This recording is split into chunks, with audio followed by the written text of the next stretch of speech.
Welcome back to the Syncretist Society, everyone. I'm Alex Corey with cultivatedchange.com, and here as always with Danielle Rodenroth of soulmapping.life. As an update from the garden stead, I'm going to start calling it, it is officially happy belated spring. I'm a day late. And we have a couple projects going on in the garden outside, put in a couple new beds. And this year I have even less time than I did last year, so I am experimenting with a combination of permaculture, sheet mulching for the most part, and market gardening style. So still doing some quick, nutritious crops and trying to get as much weed prevention and moisture retention as possible. I'll put a link to the garden video I just put up down below for anyone interested in what we're doing outside as we go. And for our beautiful 4-drop today, these are a combination of Rambo and Red Arrow microgreens. I'll also put a link below for anyone who's interested in growing microgreens. It's way easier than doing anything outside and is way quicker. So if you need some quick nutrition, I'm doing that. And sorry for all you audio listeners, but we do have some seed potatoes going in the ground today. We got a red, a gold, and a blue. And we'll give you updates as they go. And I'll turn it over to Danielle.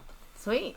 Yeah, I just tried one of those. It's radish, right? It's very radish. Yeah, it's bitter. I like the peas and the... I know. What I like the broccoli and the You cabbage. like everything except radish. I'm not a huge fan of the bitter. Right. You don't like radish. Radish and arugula. And I can still taste it in my mouth. Yeah, I told you not. Anyway, those are not your favorite. Yeah, I am excited about the garden though. To each their own. Yeah, I know. Right? Yeah, don't eat the radishes. I'm growing this for everyone else. Yes, you can have everything else. Well, last year we just gave bags away to people. That's going to happen again. Yes, it was a lot of radishes. It's a good way to build social equity. Yes, true. Yeah. True. Yeah, so today we're going to talk about really transforming darkness into light. There's a lot of programs in spirituality around being light workers and enlightenment and, just being the light and all of that. So I've been editing some videos for our program, and it's been really fun and challenging to learn all of that. But one of the videos I was editing today was about the macro mechanics and neutrinos and, how everything is mechanical. So we can kind of bring that down to a micro level where we can understand that pretty much everything that happens, interactions with people, things that are happening in our life, all of it is code and mechanical. So we can kind of take that first step to seeing things as non-personal. We can still have emotions around things, but not to make emotional decisions and things like that. So especially if there's anything difficult, or if you're in a melancholy, right? You're in a mutation, in a chemical space, or in an emotional wave, or you're just having a hard time, whatever it is, we want to kind of get deeper into that feeling, right? And go deeper into the darkness in order to extract the light, right? So it's not about avoiding all the dark things or spiritual bypassing, or not stating boundaries or things like that, but even in the readings I do, a lot of the times when we talk about things that are difficult, it's that's your key right there. That is what I call everyone's piece of pie. We each have a piece of pie that we have to eat in our life. Yep. That's oh, how am I going to eat this thing? But basically we have to digest it and bring it into us. So it's that darkness, it's whatever we're dealing with, the difficulties, the things we hate about ourselves, the self-consciousness or things we don't like about others. Because when we come into human design, it's all about self-acceptance, right? Especially the things that we don't like. But it's also acceptance of others and how they are. It doesn't mean that we have to have them close in our geometry, right? So if it doesn't really fit, or it's not correct, or it's look, this person on my fractal, on my timeline, the conditioning that I'm getting is taking me out of my authority, right? So that's really, especially the first 7 years of human design, when we look at beyond the strategy and authority, and we look at the white centers, right, which is where we're receiving this other energy and information from others, we're able to see during that 7-year period who's correct for us and who's not. Right, it's a 7-year period. So that's why you really want to get in tune with those not self centers. And then after that 7-year period, then you can start to really use those centers where you're getting conditioning as wisdom, right? So this is the alchemy, transforming the darkness into light. And it actually becomes a teaching so that, even the distortions, and we've talked about the binary consciousness, the biverse, the duality, right, of life. The darkness is necessary to show us like what the light actually is, what the truth is. So we're not really trying to get rid of darkness or trying to like avoid it. And a lot of our not self decisions come from trying to avoid pain, discomfort, these types of things, and conditioning and all of that. And Alex, you brought up a good point right before we got on here about conditioning, because a lot of times we like conditioning, actually. Some of it is, this worked for me in the past. Yeah. I got success from this. And there's all different ways that conditioning can come in that like we become addicted to. Yeah. So even people have like an undefined root as one example, right? Which I have it defined, you have it undefined. Lots of people have it either way. But one of the addictions can be overworking or like adrenaline or coffee. You called me out on the mac and cheese. So, yeah.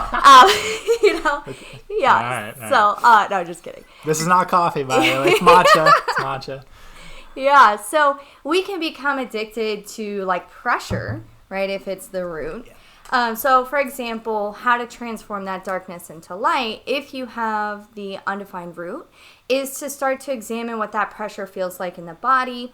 And don't let the mind just automatically make it move you, right? You want to see what that feels like in the body and let it like pass through you, right? You're going to feel stress either from lack of resources or lack of time. That's where the root pressure comes from, which is actually an adrenaline rush. You're just describing me, basically. It's a lot of people. It's just an easy example. It is easy. Yeah. So, it's adrenaline. It's addiction to chemicals. Yep. So the conditioning from certain things in our life can create a chemical addiction, like in the body.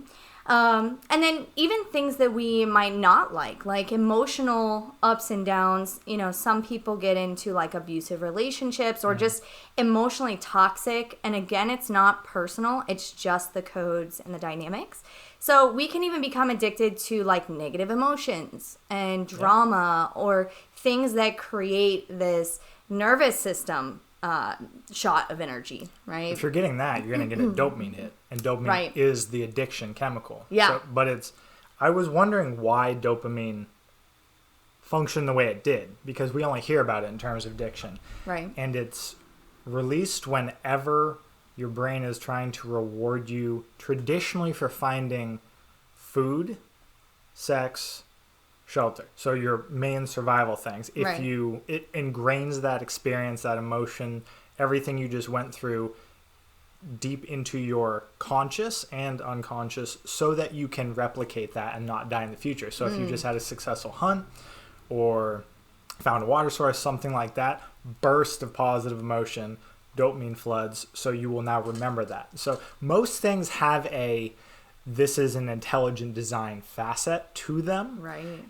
Which explains, almost everything hijacks that, and it's hard to not constantly bring that into your day-to-day and just ride an addiction wave. Like, there are entire programs to just desensitize yourself from dopamine. Wow. Because it's so powerful, because it kind of controls you if you're not aware of it. Yeah, it's like the body itself is taking on the conditioning, and now the body, you're also fighting the form. Yep. The body, and even like the parasites and all that kind of stuff. We know that it can hijack and even like control the mind. Yep. So yeah, one of the first steps when we're going into like this darkness and dealing with our struggles, dealing with the things that are difficult, is just to like allow it, right? Allow it to be. And just first be aware and just watch it, right? Not try to do anything, but just having that awareness rather than trying to avoid it or trying to like distract yourself or shut off. And even if you are distracting yourself, right? So this is how the alchemy works for like reprogramming the mind. If you're distracting yourself, catch yourself in that, right? Be like, okay, I'm distracting myself, and try to bring yourself back to what you're feeling. You don't have to like it.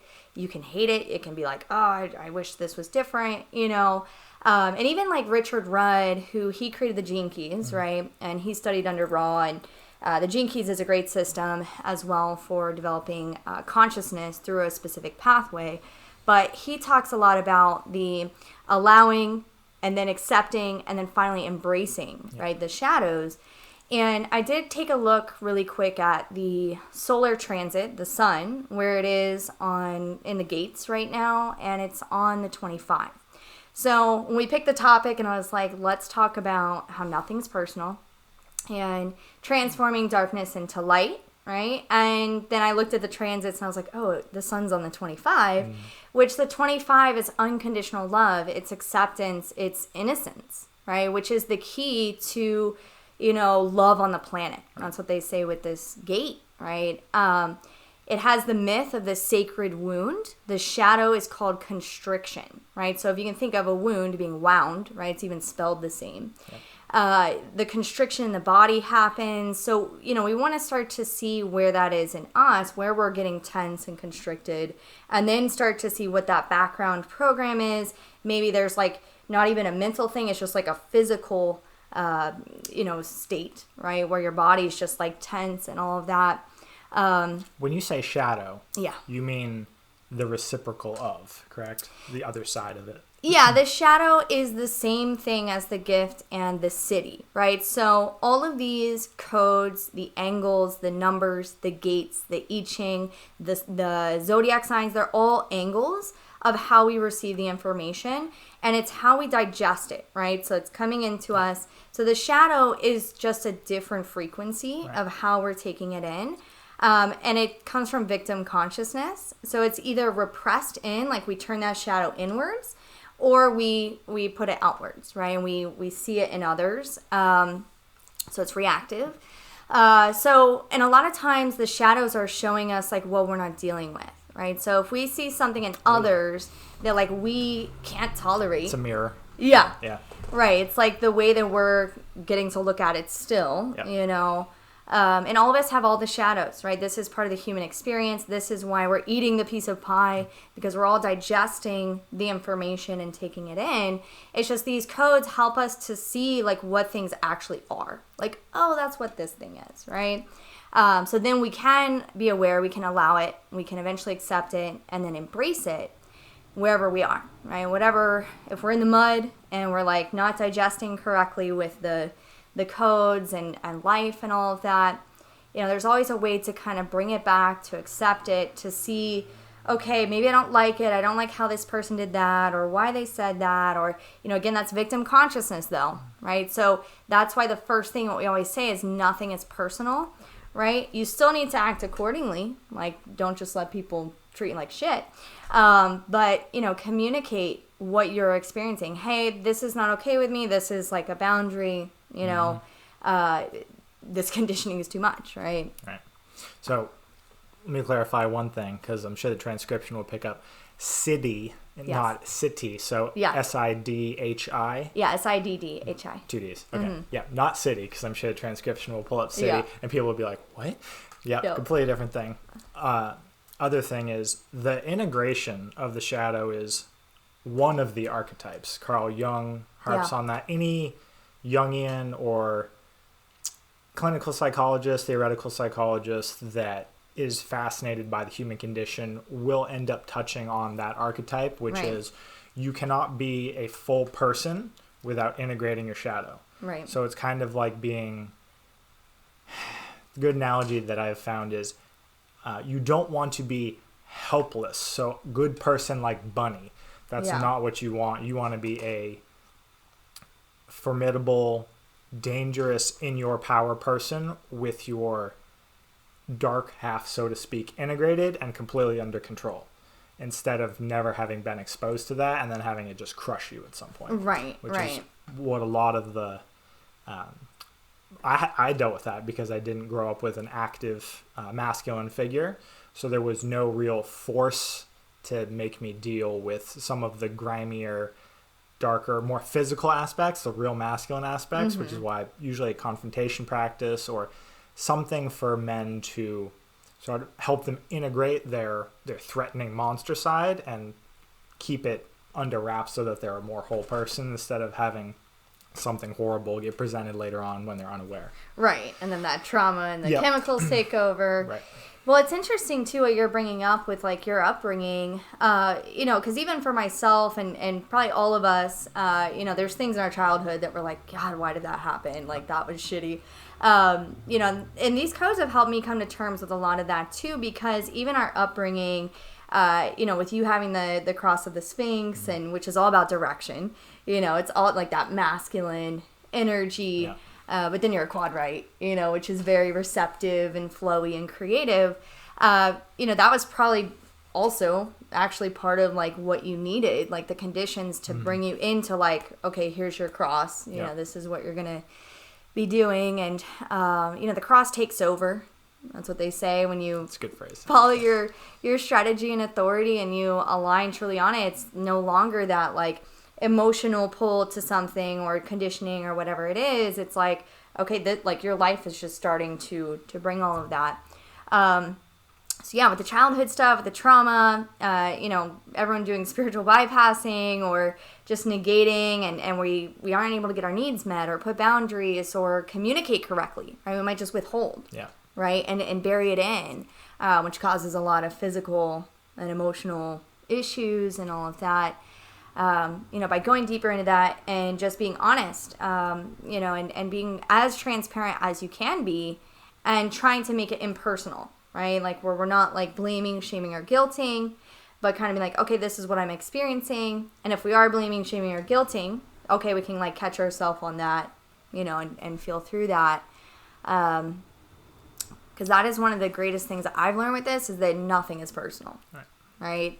So it makes making decisions a lot easier because it's like, okay, this isn't personal. They might take it personal.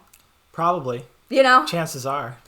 Yeah. Well, because most people take things personally, or that might be where a tone comes in. You have to be an extremely good communicator if you're going to do it that way. Because if you did it without the explanation, 100% someone would. Most people, I think, take things fairly personally. Yeah. If you're face-to-face.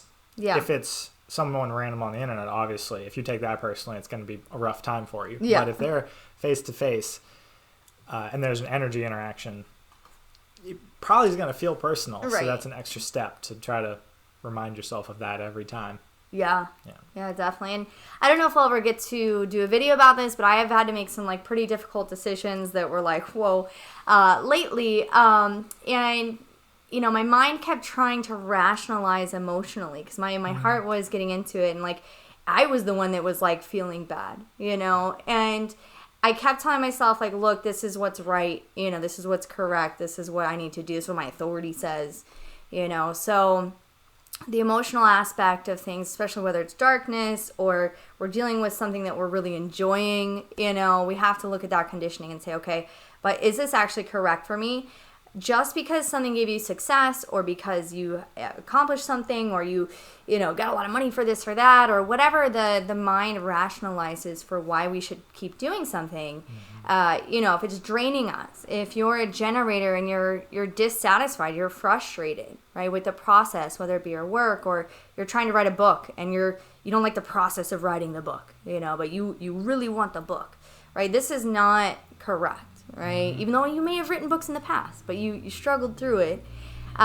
This is what we're really getting to because every single moment, right, is an opportunity for our true purpose, our consciousness, we're living it all the time, right? We're not finding our purpose, right? We're not going to go out there and find it. It's here, like right now, every single second you're living your purpose, and we can have access to that every moment. Are we in the truth? Are we in like what we're really digesting and taking in and knowing ourselves from that? That's your purpose, is to know yourself, to know what's correct for you and who you really are, and then to be able to navigate the darkness, right? We are extractors of light, but the darkness is the food, right, that we're taking in. So I'm super Scorpio, so always diving into the pits of hell. Well, you have to. Yeah. So that's, what's the Jungian quote? You always have to submerge into the depths to rescue your father, which is you have to go down into the pits of hell to find everything that served your culture in the past and bring it back up to the surface to integrate it into modern times and then transmute it to move forward. Right. So and I think it was the line between, the line down the human heart. I'm going to butcher it. Anyways, hell is always there, right? And you have to deal with it every day. It'll come to me later. Yeah, no, I think I know what you're talking about. And that's exactly, what we're trying to describe here is like, can we dive deeper into the darkness? Yes, scorpionic, let's see what's under all of that, trying to uncover everything. And by releasing that, communicating or taking a correct action for yourself, and this is something that I've had a really hard time dealing with myself. I was like putting myself first,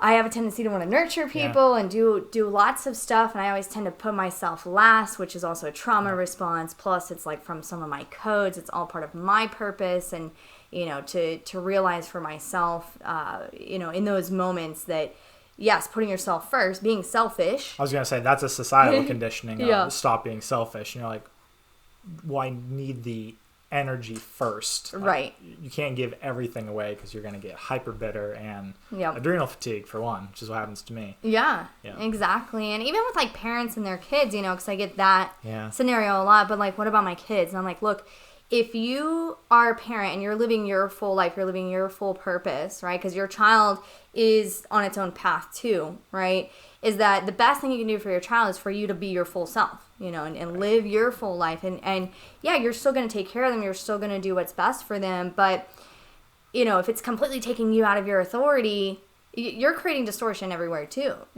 So, yeah. Well, and it's your parent, and I have a number of women in my life whose mothers have used the I gave up so much for you. Right. When they were in their early 20s, or the women who I know are probably now, early 30s, late 20s. And that's, I don't think, you never tell your kid that. Right. There was nothing they could do. And so that's a choice that you gave up your full life because you thought you had to provide some level of expectation. So that creates a whole bunch of lifelong bitterness, which it's taken a decade for these people to work through. It's not fun to watch. Yeah. That's a serious trauma. Yeah, it is. And it's like interesting too. We'll probably do a call on that about like bringing children into the world, and how that's even genetic and it's coded and there are only certain matches. Like, so it goes into infertility and like how all of that is actually like genetic and things like that. But, plus all the other factors that we get to deal with for infertility. Yeah. Yeah. Just industry from the last 70 years up to almost everything hits the endocrine system. Almost everything affects reproductive. Yeah. Any toxin, any heavy energetic, it's one of the most sensitive systems. If you fast too much, especially for a woman, your cycle will mess up because your body senses that it's not a good time. So anything hits your stress. Yeah, it's the touchiest system because it takes so much energy just to maintain. Yeah, definitely. We'll probably do some calls like on sex and all that stuff too, because everything is related and we can look at it through these codes. So yeah, just, for this week, I guess kind of look at what darkness or what struggles or depression or things that we're dealing with, things that we believe are too hard, or what's the story behind those things. Like, what is our self-talk and how we are feeling around it. We're going to need to do a call on frequency. Yes, that was one of the other topics we wanted to talk about. Actually, I'm going to do that briefly. So you mentioned mindful awareness before. Yeah. And I did a video on this we always talk about be aware of. Yeah. As if everyone has had some study in a mindful awareness or a meditative practice where you're able to watch yourself. I think that's a learned skill. Not everyone has it. So it's hard to do that if you're in the heat of the moment. You have neurotransmitters firing and adrenaline pumping, like you said. Very hard to watch it in the moment.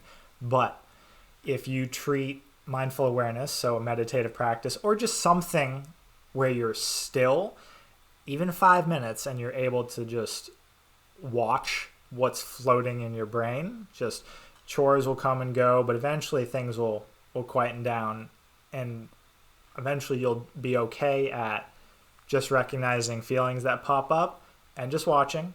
And then you can integrate that into your day whenever you have less conscious energy to focus on that practice. It's kind of like just any movement practice. You have to do it a lot initially to get the reps in, so to speak. Right, the muscle memory. Yeah, get the brain memory pathways, so that you don't have to spend conscious energy on that. In your day-to-day, whenever something happens, you almost keep a log of it, and then after you can examine, and it'll be there for you to pick apart so you can figure out what hit you, what you could have done better, all the dynamics, and that's what a journal's for, basically. Yeah, you can unpack it. You can unpack, and you have to unpack it. Right. If you want to end up transmuting it at all. Yeah.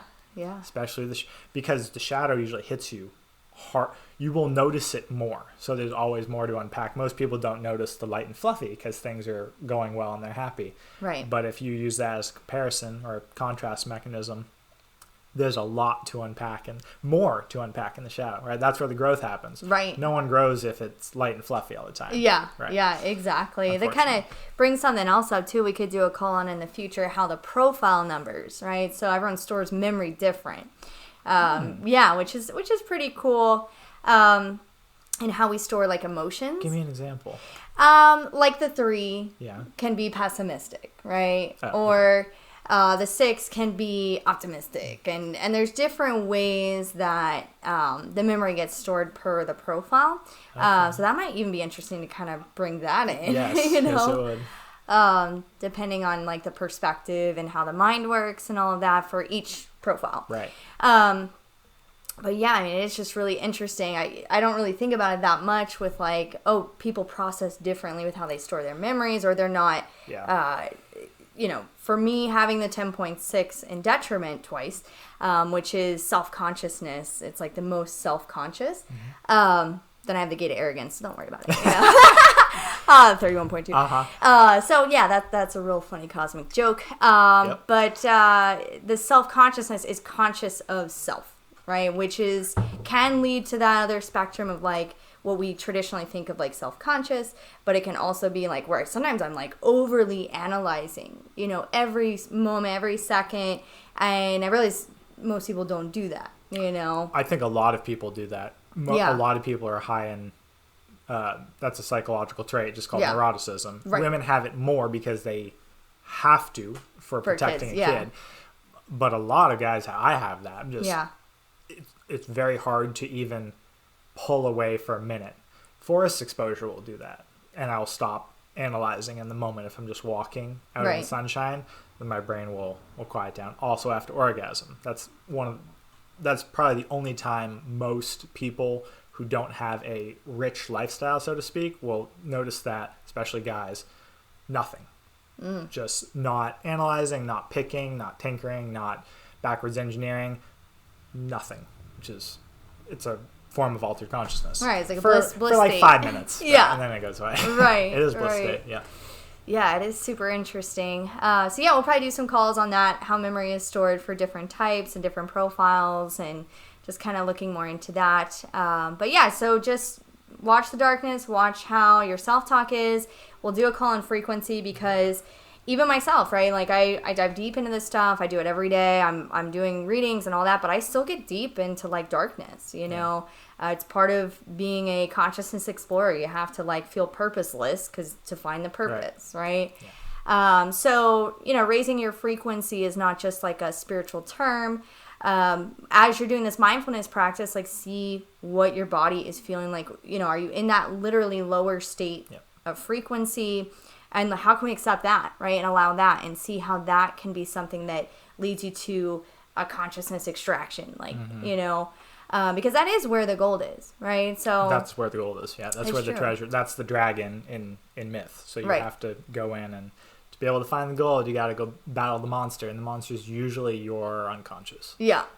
Exactly. Cool. So yeah, as you guys know, we've talked about the Syncretist initiation training and the programs that we've been putting together. So we've sent out emails. If you're not on the email list, let us know if you would like more information on that. Next Friday, which is the 25th, I guess it's this Friday. That always confuses me. Whatever. So this Friday is going to be like a soft opening. So the people who have signed up, there are going to be classes and material and things that we've already put together. And then the actual training itself starts on the 8th of April. If you're not able to make a live class, that's okay because it is recorded. There's going to be other pre-recorded videos, articles, live classes. There's a Facebook group. There's a Telegram group. Book lists. Yeah, there's lots of Lots of content. Yeah. Probably maybe too much content. Well, it touches everything. So yeah, it's whatever aspect interests and grabs your attention as the sort of prerequisite. Everyone finds an entry path that'll hit them differently. Yeah. Everyone learns a specific way, so it'll give people time to adjust to the type of material for when it picks up every week. Yep, definitely. So there's going to be the classes that we're doing every week, and then the supplemental resources and videos may not even be related to the class. It's going to be other things because I've covered, type and authority and centers and all these things a million times. So I already have it recorded. And so that way we can kind of dive into some other stuff that I personally want to chat about and kind of bring in. But I want to provide you guys with additional background information and foundational stuff that you can do on your own too. Thanks so much for being here, and we will talk to you next week. Ciao.